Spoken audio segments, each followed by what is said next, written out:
Continuamos en Segovia es así y vamos a conocer ahora a un creador segoviano. Ya saben que en nuestro programa nos gusta siempre que podemos dedicar un espacio a conocer a autores y artistas de nuestra provincia. En este caso lo vamos a hacer conociendo al autor de este libro que tengo en mis manos, Cirilo, el último pobre de Nunca Jamás. Su autor es Moisés Olmos Serrano y nos acompaña esta noche. Moisés, bienvenido a Segovia es así. Bien hallado, gracias.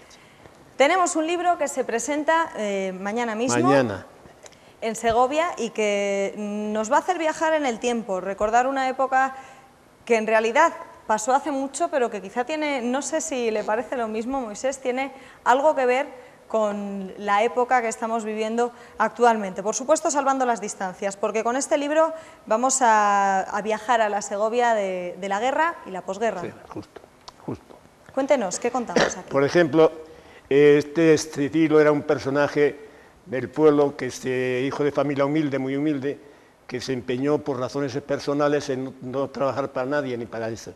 Y entonces fue el pobre y redento durante 80 años, pero con la diferencia de que no era un pobre como los que más, porque entonces era tanta las necesidades que había en muchas familias que los sábados por las mañanas, todos los sábados durante el invierno, se reunían los pobres, las madres con los niños para ir dentro del pueblo, por las casas más ricas, pidiendo, como una procesión.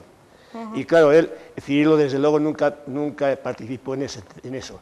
Siempre él ha ido viviendo sin que nadie se diera cuenta, pero viviendo su vida y en contra de la voluntad del pueblo, porque lo que nos dolía a los del pueblo es verle cómo estaba esperando cuando llegábamos otros de trabajar, sudorosos del campo.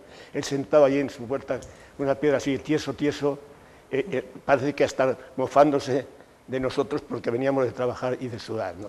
Y esto, lógicamente, nos daba un poco a la gente de rabia, ¿no? Pero él así lo hacía. Entonces, de ese hombre, de ese pueblo del que está hablando Moisés, es Fuente Pelayo, que es su lugar de origen. ¿Y cómo se las ingenió este personaje, este hombre, Cirilo, para sobrevivir? Mire, la función, lo primordial fue que entonces existía una esencia religiosa muy fuerte después de la guerra, muy fuerte. Los ejercicios espirituales se multiplicaban a todas horas. Machaconamente siempre se decía salvar almas para ganar indulgencias. Usted recordará que surgía la huchía de los chinos, que iban los chicos por la escuela, para que salvar un alma de un niño chino ya suponía ganar indulgencias. Bueno, eso penetró tanto en aquellas clases tan devota o tan dominada por la Iglesia, que la gente se volcaba en ayudarle. Que justa. Había gente, o por lo menos se imaginaba, que socorriendo a Cirilo llegaban a conseguir el fin anhelado de ganar indulgencias. Eso se llama, no sé si le parece a usted, estar en el lugar justo, en el momento apropiado.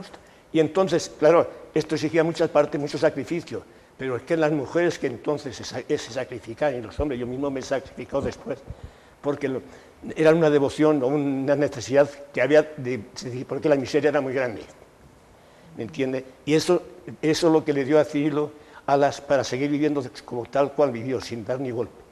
Le decía yo al principio que es posible que encontremos paralelismos entre la situación en la que se cuenta esta historia, por supuesto salvando las distancias y las circunstancias, con el momento que encontramos ahora, porque antes de empezar la entrevista me comentaba que mismo Moisés tuvo que emigrar en esos momentos de su pueblo porque no había trabajo. No había trabajo.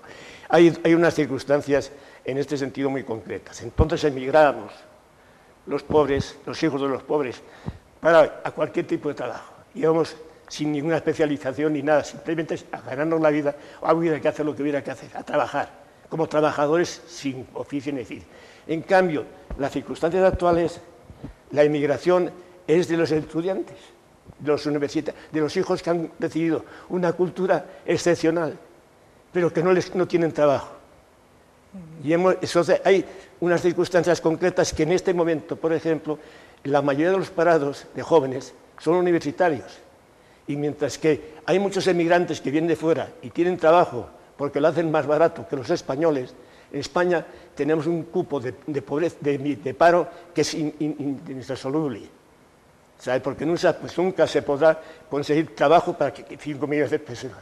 ¿Qué le iba a decir a una persona como usted que luchó en su momento por salir adelante, emigrar, conseguir un futuro mejor para sus hijos, para sus nietos, que estarían después en estas circunstancias? Pues sí, yo es que, claro, nosotros sí, es que hay mucha gente, pero no olvidemos que Pascual, Nicomedes, ciertas personas muy destacadas, empezaron también siendo muy humildes.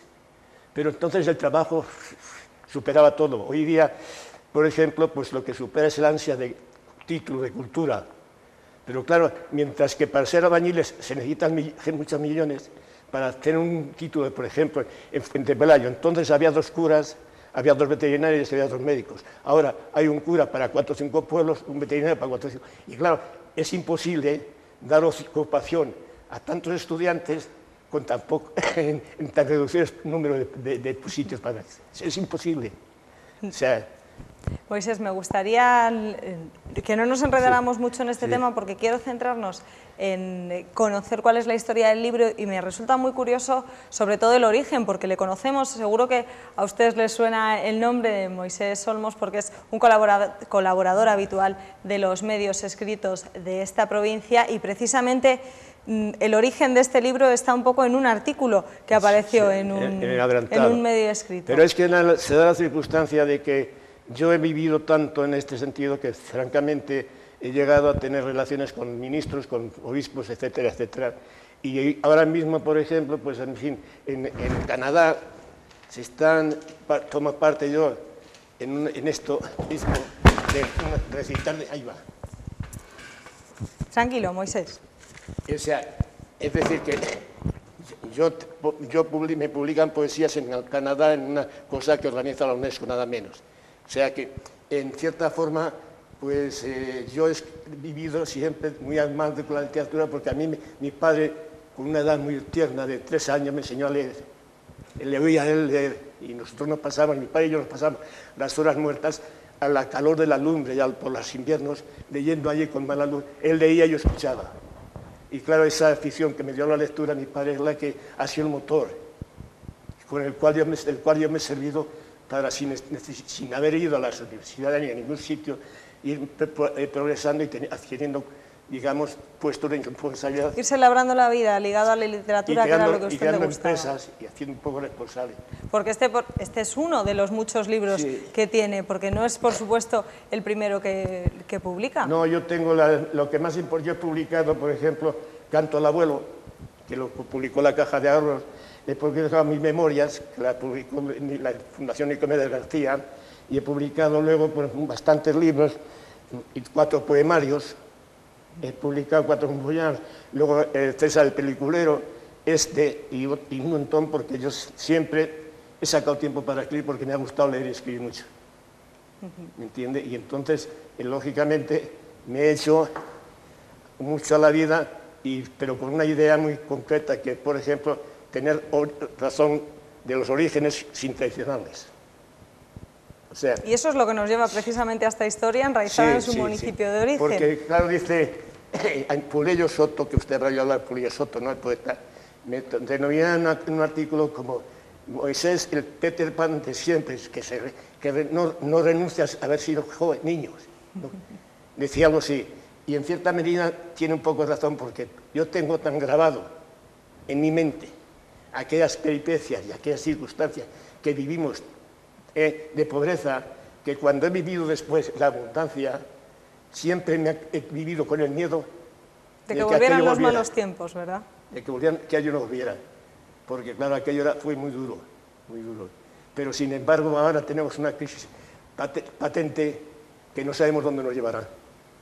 Quizá nos sirva este libro para echar la vista atrás y sacar el lado positivo y saber de lo que hemos podido salir, y nos sirva para salir del momento en el que estamos ahora. Es un libro sencillo, pequeño, sencillo, pero resulta que, por ejemplo, Antonio Notario, o sea, Linaje Conde, que es uno de las mentes más caras de Segovia, hizo el prólogo de mis memorias, y le mandé y me escribió diciendo que es lo mejor que ha leído de mí.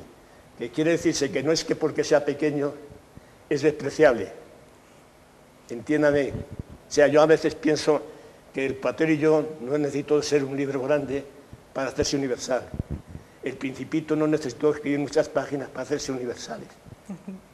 Moisés, nos vamos a quedar con esa reflexión, enseñando este libro pequeño, pero que esconde mucho en su interior. Muchísimas gracias por haber estado esta noche con nosotros en Segovia es así. A ustedes por haberme recibido, ha tenido paciencia. Y mucha suerte, por supuesto, en esa presentación que, como les decíamos, tendrá lugar mañana en Segovia, a partir de las 7:30 en la Fundación Nicomedes García.